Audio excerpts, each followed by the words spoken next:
So Joe, tell me, we've been at this for, I don't know what, you've been at it maybe for 6 or 7 years. Okay, and I've probably been in, I remember I interviewed Michael Govan about the first plan for redoing LACMA in 2012. And this was when he first introduced Peter Zumthor, and the original idea was, we're going to build this enormous floating structure that eventually became, I don't know, the Rorschach test, the ink blot, the oil slick, the Jean Arp painting, whatever it was, and it was going to be on the north side of Wilshire Boulevard, basically where LACMA is today. And I wonder, at that time, did you look at it and say to yourself, not a good idea, or did you sort of evolve into? I had an open mind. I had no idea what was coming. I have a long history of friendship with Michael Govan, and so I was kind of rooting for him to do something that would be excellent and unexpected. However, when I saw the model of the first in the show that was called Learning from the Past, or something about the past, I was appalled because the architect had no idea about how to organize galleries within a large floor plate. And specifically, he had lots of groups of galleries that were smashed together and had no idea of how to relate a box gallery with a curvilinear perimeter.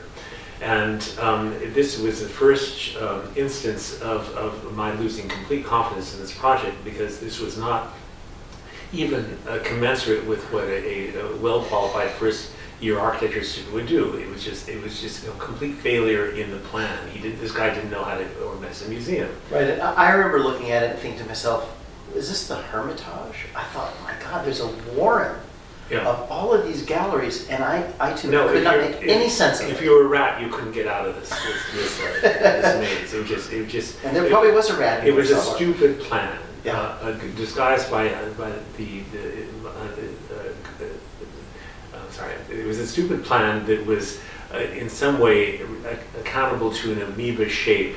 That was accountable to a flawed metaphor. I think the first time I realized that we had a relationship about this building was when you lectured or spoke at Occidental College, and you said that that's no tar pit, that's the vestige of an old asphalt quarry from the 19th century. Right, and it filled up with water. Oops. Yeah, so that his inspiration was actually flawed. He said, oh, this is a pool that all these mastodons had died in, and so this is what's going to inform this building, is a contextual building, but in fact it was an asphalt quarry.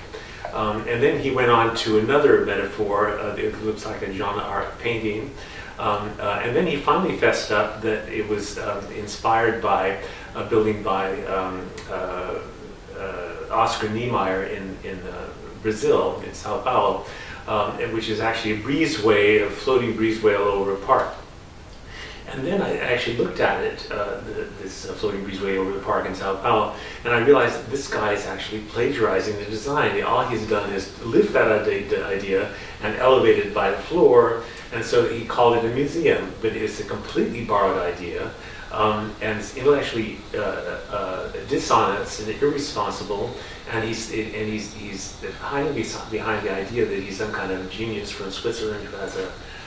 Anyway, as far as I'm concerned, he's an imposter. So, let's say that's all true, and I mean, I think you and I agree about all of that. But is that a reason necessarily? You know, you can say, okay, we're going to have aesthetic arguments about a design. Some of us maybe like what Zaha Hadid might have done if she had been alive and been, Govan's choice, or others of us prefer what Renzo Piano has been doing with museums. Which so you can say, oh, it's an aesthetic choice. Michael Govan's the museum director. He's the one who's in the driver's seat. It's okay. Well, the problem with that idea is that. There's a pattern of deception that has characterized the entire project from the very beginning. So I would submit that the idea that this is an original idea and passed off as something that Zumthor evolved from the tar pit to the ARP to the is not an original idea. It's borrowed, but it's characteristic of all the deceptions and cover-ups, basically, that have characterized the whole thing from the very beginning. Especially the fact that even to this day, over 10 years after the project has started, there is yet to be a published floor plan. Right, we don't know what this thing really is. Nor does the county supervisors or the city councilman know what this is going to entail, because they haven't seen it either. It's not been published, it hasn't been presented. However, we do have a sort of purloined documentation of what the floor plan is, because Michael Govan, trying to elicit some support from the architecture community, which is generally very much against it, although they're not willing to say it because they don't want to sound like sour grapes. But he, in order to raise some support among the architects, he lectured at USC at the architecture school, and he flashed on screen momentarily the diagram of the floor plan, and it's the first time anybody has really ever seen it. Somebody took an iPhone picture, a smartphone picture of it, posted it online, and It's the digital age. Here we go. and so we now know what it's going to be, and it's a complete scandal, actually. Okay, let's unpack that.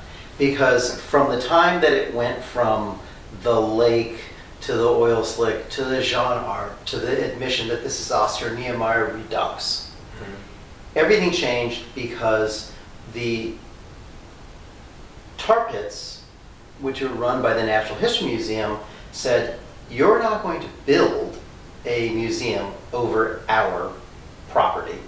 We're historically landmarked, we're an archaeological and paleontological site. No.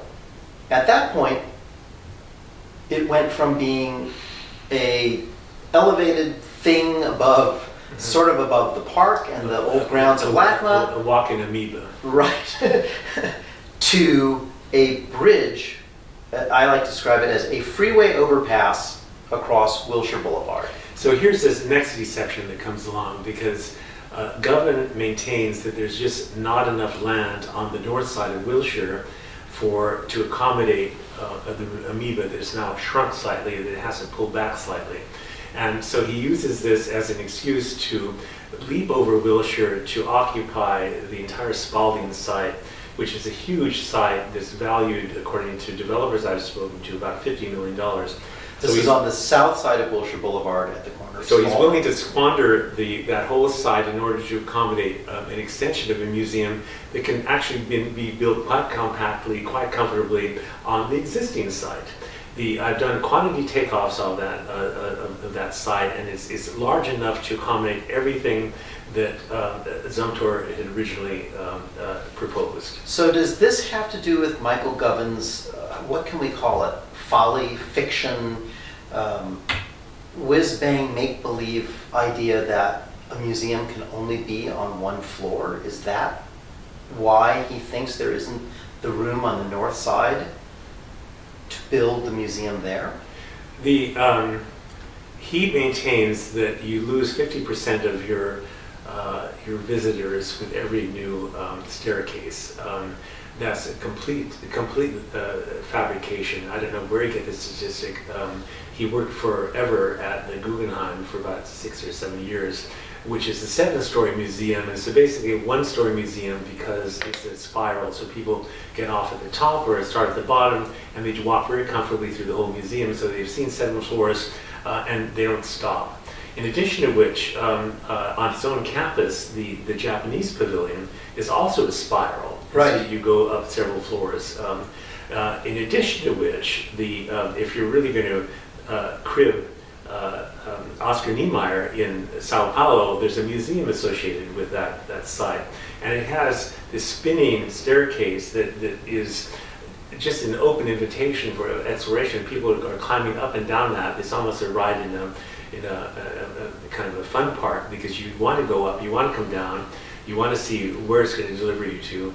Not to mention the staircases in the Louvre, the staircase, the Grand Staircase in the Met. Any architect who's capable really capable can design an inviting staircase that will actually deliver people to upper floors. So Michael's thesis is that the best museum is on a single floor is another deception. He doesn't have the evidence for that, and let me say that the evidence contradicts it, but he blindly issues this pronouncement, and there's nobody stopping him. Where is the Los Angeles Times on this? Where is his architect? Doesn't his architect have a responsibility to the client to say, this is really cockeyed? Yeah, I think his fault is it's a complicity of two people, the architect and the director. They're both, it's a bro team, and they're kind of encouraging each other. They're not really disciplining each other. And Michael should have been disciplined. Actually, there was a person who was on staff who is a construction expert in building museums, and he unfortunately died, I believe, of cancer. And he was a sounding board to tell Michael and others before Michael how far you could go in, and he died. So there's no more adult in the room. The architect is not the adult, and the director is not the adult. So tell us specifically, we could go through the numbers a little bit. What's happening between, right now they are tearing down inch by inch the interior, and eventually they'll get to the buildings at LACMA. The Pereira buildings are coming down, the Anderson wing is coming down, and they say they're gonna go ahead and bridge Wilshire Boulevard with the new museum. What's wrong with it apart from the fact that it's on one floor? If you look at that plan, where do we begin to say it's no good? Well, this is what I'm trying to establish here is that there's a skein of deception, and that it just don't stop. It wasn't until actually I published a long article in the Los Angeles Review of Books, because I'm trained as an architect, I have a computer, and I actually did quantity takeoffs, which nobody had ever done, that I realized that this was a contraction, not an expansion. The collection, it's shrinking, not getting bigger. Right, and at a time when the real issue is actually building more space for a collection that's expanded considerably. So since the 1980s, there has been not on that part of the campus, in addition to the buildings which are considered for the permanent collection. So you have a shrinking museum for an expanding collection. It didn't make sense. So I stick the computer on the floor plans such as it existed, which are really the perimeter. And the study, this was confirmed by two independent architects in New York who don't know each other, and they came within about 2 feet of each other in terms of the agreeing on the tables of square footages. So the museum itself, the gallery space shrunk by 33% altogether. The linear wall space shrunk by 50%, particularly since the perimeter of the building is actually 1/2 mile long, which means that for 2,500 square feet, linear feet, you've lost that to the glass. In addition to which, you're compromising the wall opposite because because of light poison. Yeah. Most art can't survive the direct exposure to light unless you're a bronze sculpture. But that was a study that I did about 3 or 4 months ago.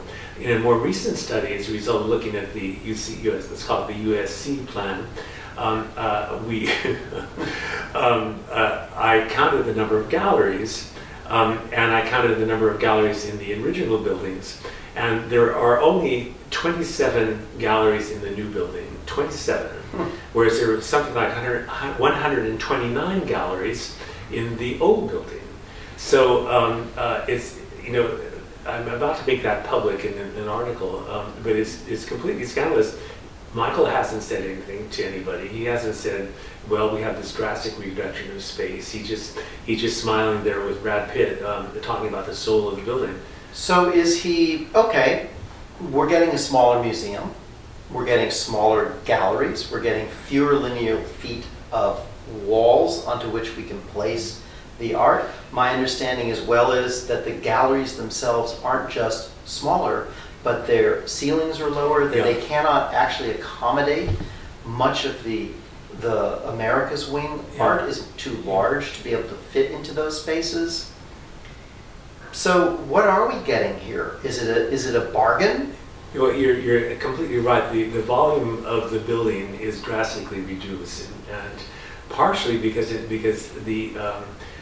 terms of money, this architect from the Swiss Alps, who's kind of a Zenny guru, and it can't be rushed, has dithered with this museum for about 10 going on 12 years. And as a result, the cost escalation has been about 35 to 40%. So as a result of, even though he's been paid quite handsomely, something between 10 and $20 million as he toils over this labor, the cost has escalated to the extent that in order to keep the price of the building under control, they've drastically reduced the design. So what had originally been what they call chapels, meaning chapel galleries that have elevated spaces 40 feet high with clear story light, all this, have been amputated. So now you have a pancake floor and a pancake roof. So it's completely flat. So I can't remember exactly how tall the square footages are, but how tall the rooms are. But they are shorter than what currently exists. So you're actually reducing the volume of the building, and the heights of the galleries with this godforsaken design. What is this costing us? Because my understanding is when I've looked at this, the number keeps going up. Michael Govan first said for the museum that was going to be larger than the one that you're describing, it was going to be $600 million. Then it became $650 million. The LA Times recently reported $750 million. And as you know, we've uncovered documents that we obtained through a public records request from the county that says $900 million. And that was 2 years ago, and we know that the cost of steel has climbed by, what, approximately 20% in the last year? Yeah, we have Trump to thank, or Govan has Trump to thank for a cost escalation that's even greater than it had been at about a 5% clip for the 10 previous years. So if in what you uncovered really about the cost escalation up to $900,000, $900 million, I can't even think of those numbers. It's too many zeros. Yeah, it's now certainly $1 billion,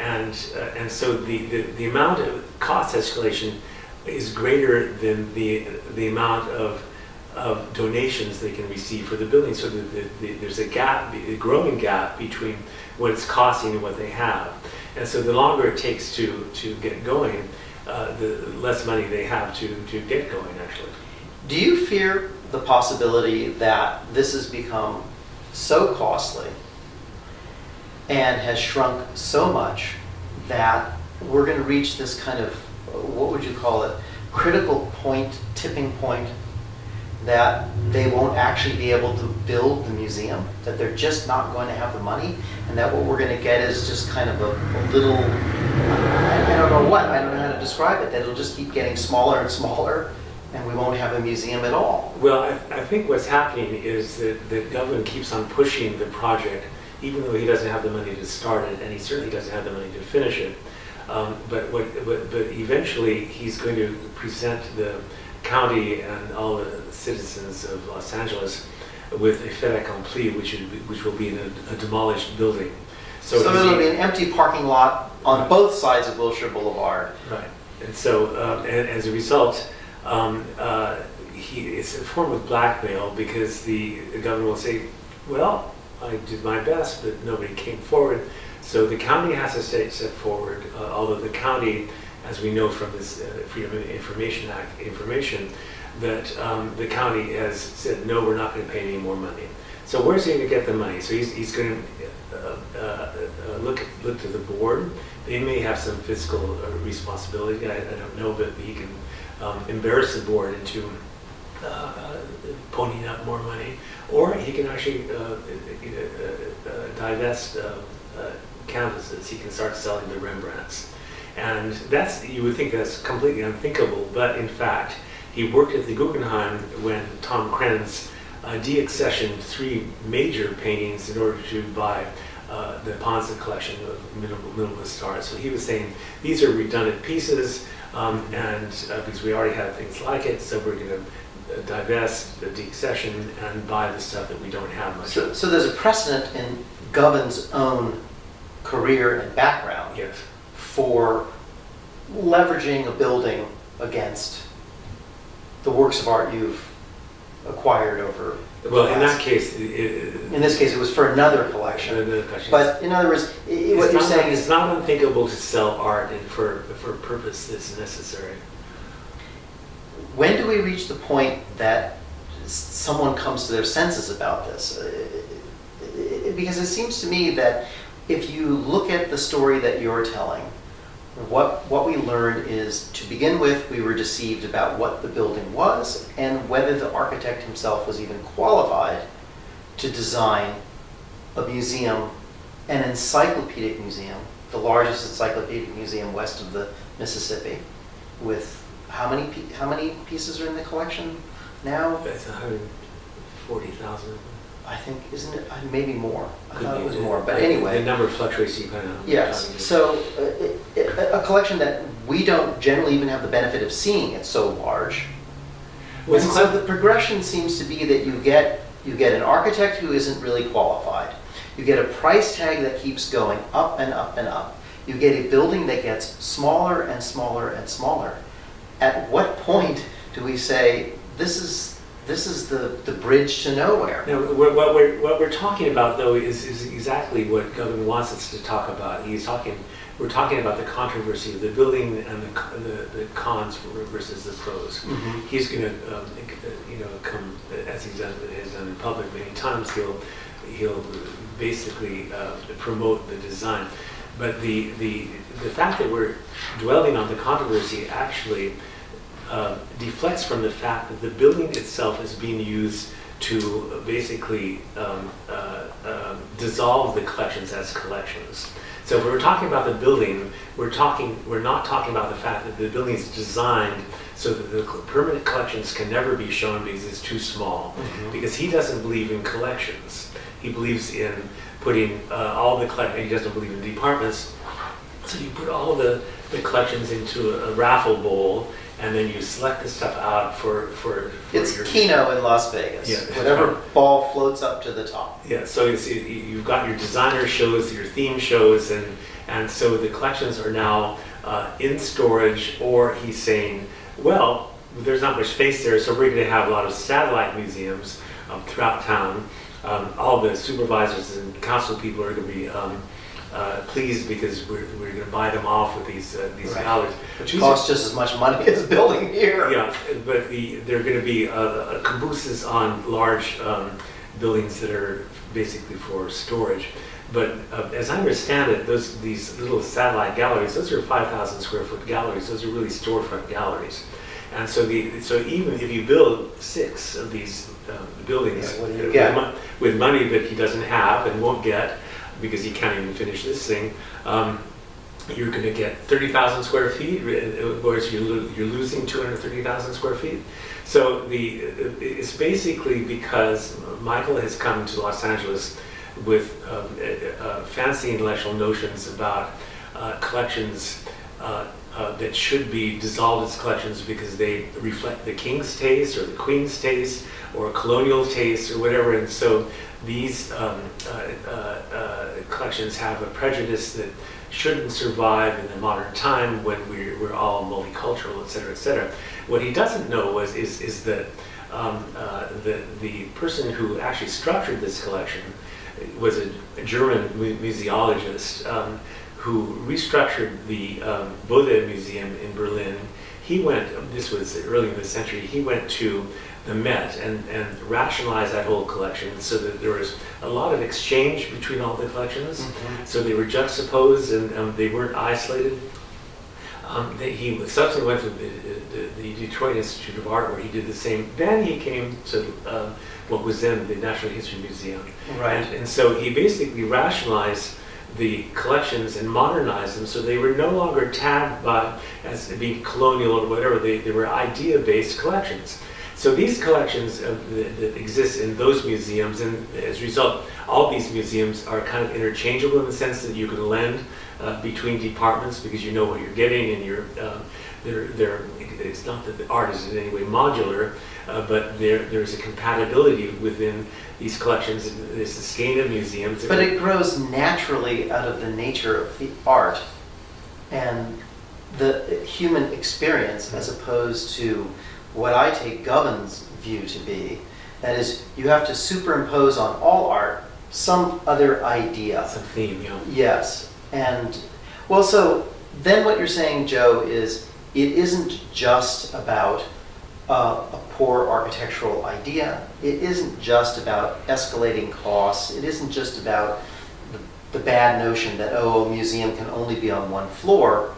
At the taproot of the problem here is an intellectual idea that says the kind of encyclopedic museum that we've all known and understood And loved. has no validity. That's Govin's argument, and that has meant he is willing to make the museum, let me put it differently, he's willing to harness the building to that idea. Yeah, it's actually a brilliant maneuver. I have to give him complete credit because the worse the building is, the more controversial it will be, and the more distracted you will be from the idea that he's dissolving the collections. You could say that each of these collections, which the museum goes back 100 years, but it was really intensively developed after the campus of Wilshire was built. Each of the collections is itself its own construct. It's a pyramid. It's a historic artifact. Yes. And so if you go to Egypt and you go to Gaza,